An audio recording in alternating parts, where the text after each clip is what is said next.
aja. Saudara pun dikasih Tuhan.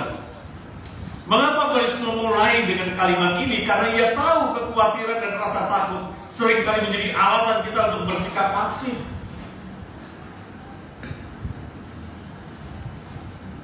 Mau keluar rumah, ikut lagi, nanti dulu ya. Keluar, mau hujan ya, nanti hujan. Ada orangnya, kalau nggak ada orangnya berhenti jalan, ya, buang waktu dan sebagainya. Udah, nggak usah berangkat di rumah. Nanti kemudian istrinya mulai nggak pergi pak, mulai bingung lagi, pergi kemana ya? Nggak pergi kemana ya? Dia bingung lagi kan. Aduh, nanti kalau pergi bensinnya habis, bisa nggak pulang? Ada bensinnya nggak ya? Sudah hampir kasih Tuhan. Kekhawatiran kita seringkali menjadi alasan kita, ketakutan kita menjadi alasan kita bersikap bermental pasif. Katanya percaya Tuhan, tapi pasif. Gue malas kerja di situ, nanti nggak cukup, percuma. Ya. Cari kerja yang lebih banyak gajinya. Akhirnya dia menunda mencari kerja yang gajinya besar, nggak kerja akhirnya. Kan lebih bagus kerja. Walaupun gajinya kecil, ada yang dikelola di situ. Dengan bekerja membangun jejaring. Dengan jejaring ini kemudian menjadi alasan Tuhan untuk setia dibuat perkara kecil nih. Kasih yang lebih besar, kasih yang lebih besar, kasih yang lebih besar. Begitu.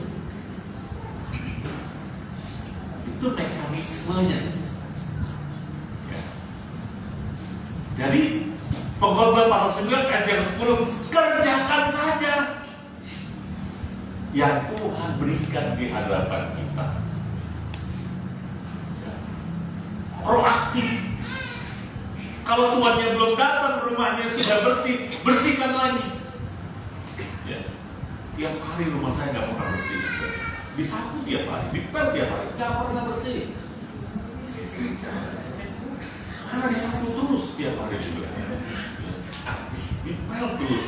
Saya khawatir itu keramiknya lama-lama tembus ya, saudara. Kenapa? Ya, tidak memang dipersiapkan. Ya. Kayaknya bau di sini. Ada wangi, nggak pernah cium baunya. Lewat, nggak ada. Padahal bau menurut dia. Ya, bongkarin semua, cuciin semua, gantiin semua. Karena berhenti. Itu namanya proaktif. Ya.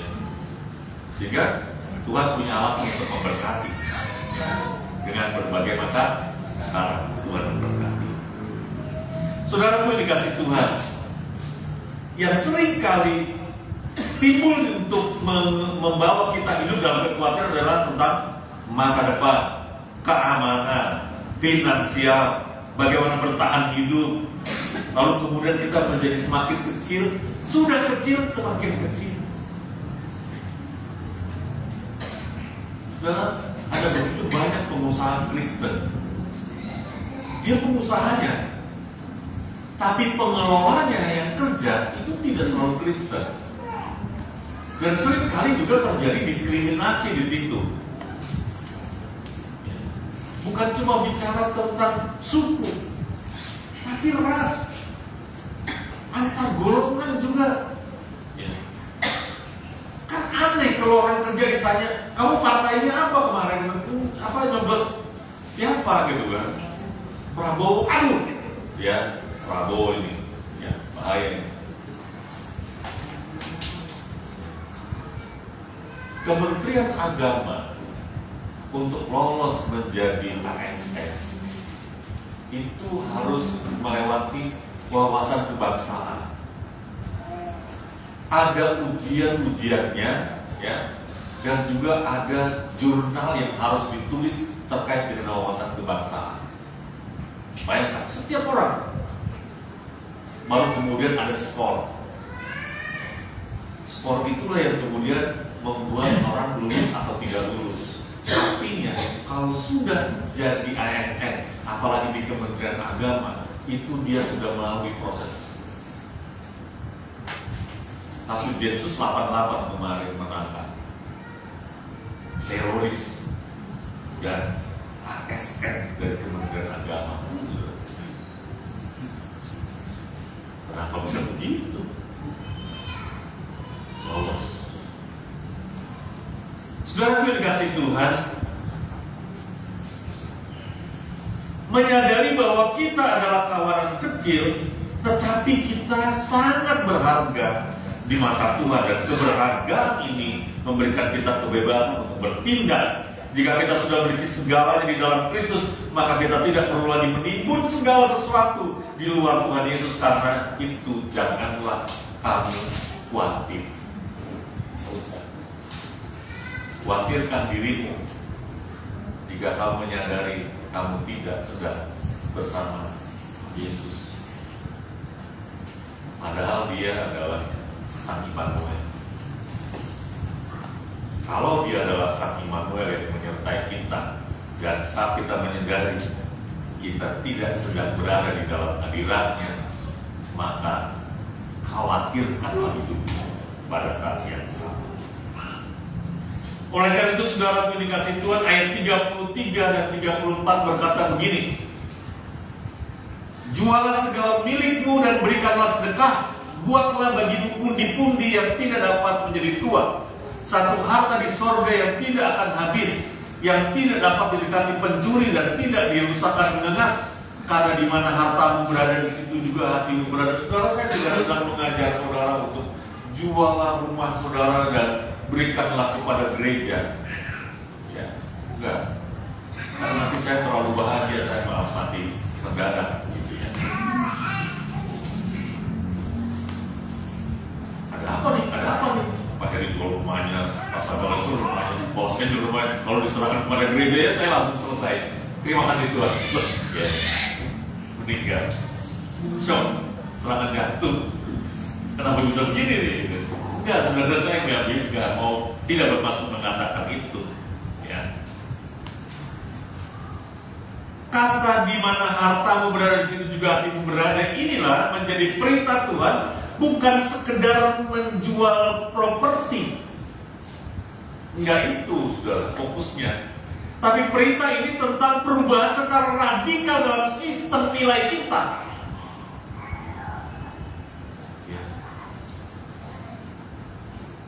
Bagaimana kita membangun nilai diri di dalam memandang segala kehidupan yang sudah Tuhan berikan kepada kita sebagai kawanan kecil yang berharga di matanya, karena kita menjadi bagian di dalam rencana kekalnya dalam hidup bersama dengan Tuhan Yesus di langit baru, bumi baru.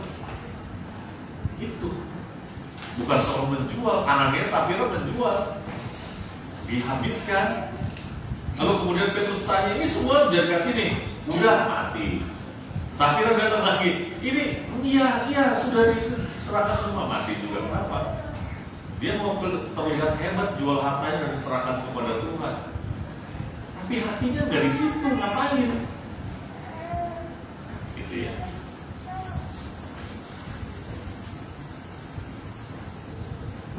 Bukan soal keberanian saudara untuk menjual segala sesuatu dan memberikannya kepada Tuhan itu menjadi hal yang dirindukan Tuhan, enggak. Tetapi perubahan secara radikal dalam sistem nilai kita.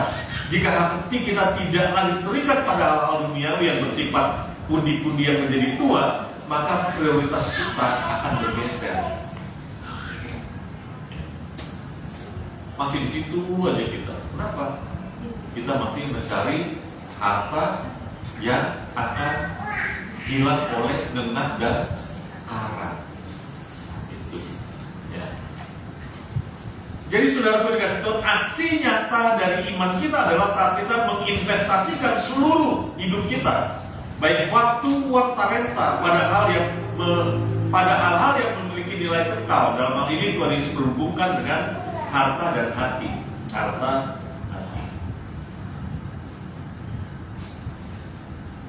Mana hartamu berada, hatimu berada. Harus radikal ini. Untuk memiliki mentalitas dari iman yang pasif kepada iman yang proaktif. Dibutuhkan keberanian untuk memindahkan nilai-nilai. Ya.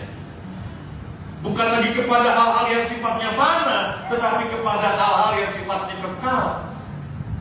Sehingga hati dan harta itu terhubung. Di mana hatimu berada, di mana hartamu berada, di situ hatimu berada. Di mana hati kita?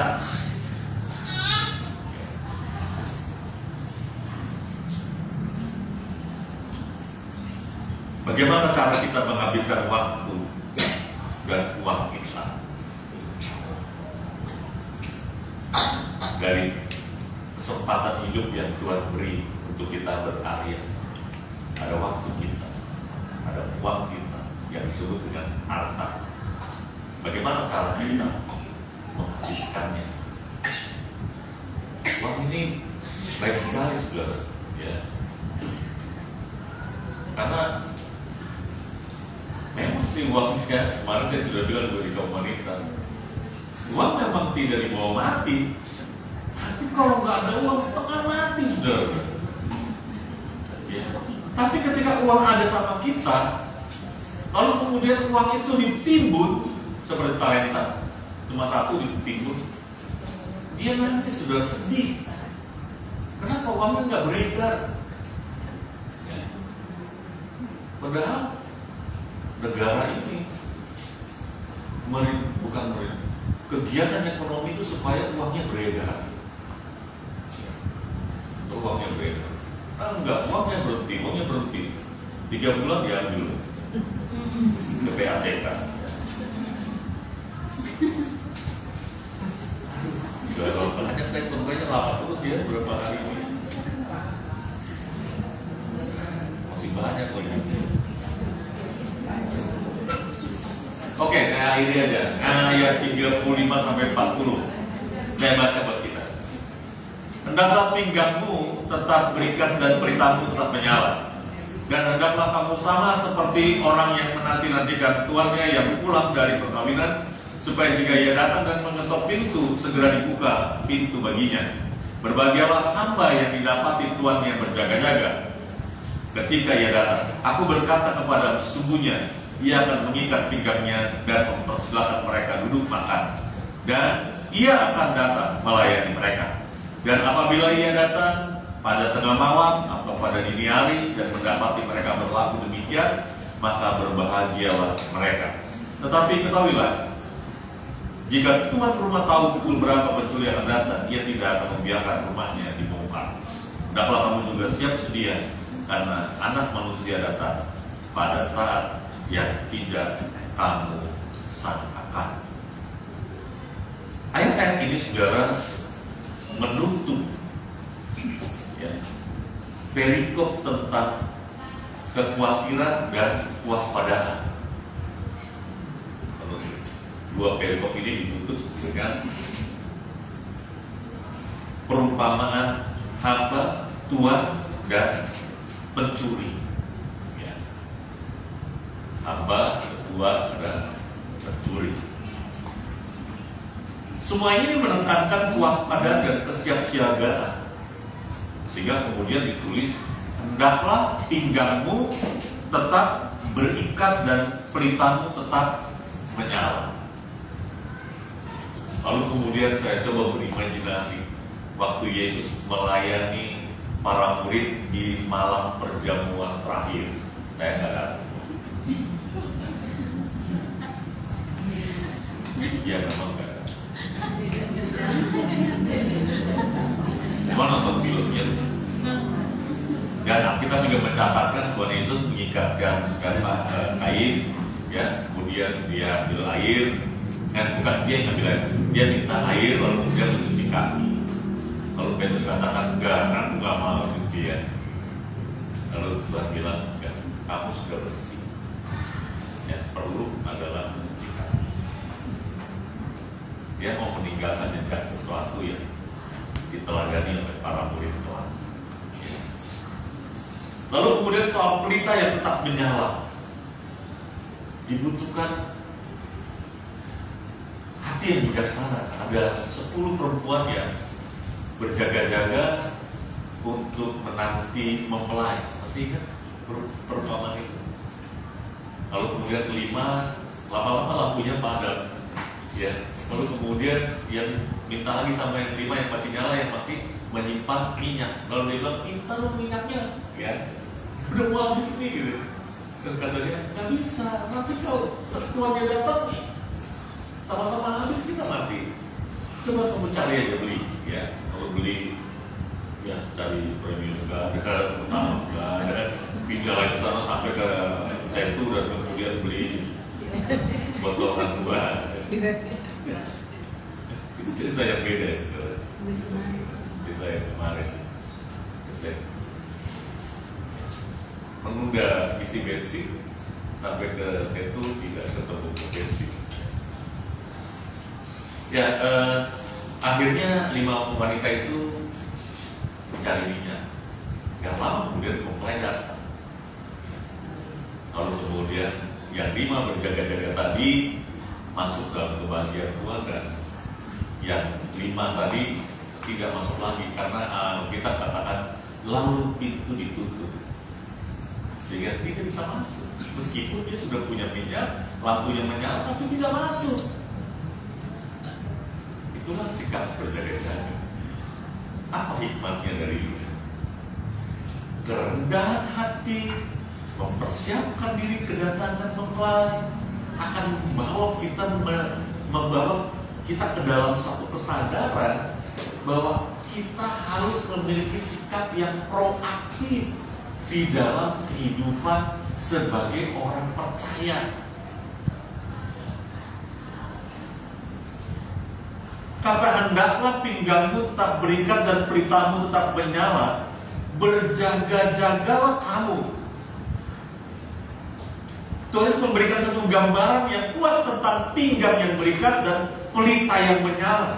Dan sikap ini bukan sikap yang pasif, bukan sekedar aktif, tapi lebih proaktif. Tidak menunggu baru bereaksi setelah ada aksi, tapi kita bertindak lebih jauh daripada kita aktif saja. Kita mulai memikirkan bagaimana kita bisa mewujudkan hal itu bersama-sama. Saya sedang melakukan tindakan itu proaktif, ambil bagiannya. Bisa saya kerjakan. Satset. Sambil saya mencoba mendamaikan hati menjelang masa kedewasaan penuh. Ya, kedewasaan penuh itu 60 tahun sana. Saya 1 tahun ini saya maksimalkan, ya, supaya di usia 60 itu setidaknya saya tahu apa yang saya perbuat. Jika kalau masih ada waktu 5 tahun ke depan, 65, sebagai dosen ya, tidak hanya sekedar mengajar dan pengabdian terus ya, tapi mengajar yang dibayar, supaya saya tidak menyusahkan banyak orang. Saudara yang dikasihi Tuhan, hidup sebagai orang yang percaya adalah hidup dalam kedewasaan rohani. Kita tidak menunggu kedatangan Tuhan dengan malas, melainkan dengan melakukan pekerjaan Tuhan ini. Kita dipanggil untuk menjadi garam dan terang melayani dan terus memberitakan kabar baik. Semua adalah aksi nyata dari iman kita yang proaktif. Kedatangan Tuhan Yesus yang tidak terduga itu seharusnya menjadi motivasi kita untuk tidak menunda-nunda tindakan baik kita. Mari kita berdoa, saudara. Bapa, kami menghargai anugerah Tuhan, karena Tuhan menjadikan setiap kami berharga dengan membawa kami di dalam rencana kekal-Mu untuk hidup dalam kerajaan-Mu, menjadi bagian di dalam segala karya-Mu bagi dunia ini melalui kehidupan kami. Ajar kami Tuhan mampu mengubahkan skala prioritas kami dalam tindakan aksi yang pertama yang harus kami lakukan, membangun prioritas Tuhan dari seluruh kehidupan kami, dan mengerti arti kesiapsiagaan dalam melayani,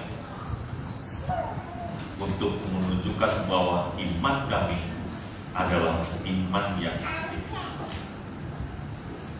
Bapa di surga, di dalam nama Yesus, kami sekali lagi berterima kasih Tuhan. Meskipun kami kawanan kecil, tapi kami berterima. Hamba-Mu berhenti menyampaikan kebenaran, matraikan dalam kehidupan kami. Biarlah setiap kami berani memindahkan dari sebuah tindakan iman yang pasif kepada tindakan iman yang proaktif sambil menyongsong kedatangan Kristus sekalian. Terima kasih Tuhan. Dalam nama Yesus Kristus kami berdoa. Amin.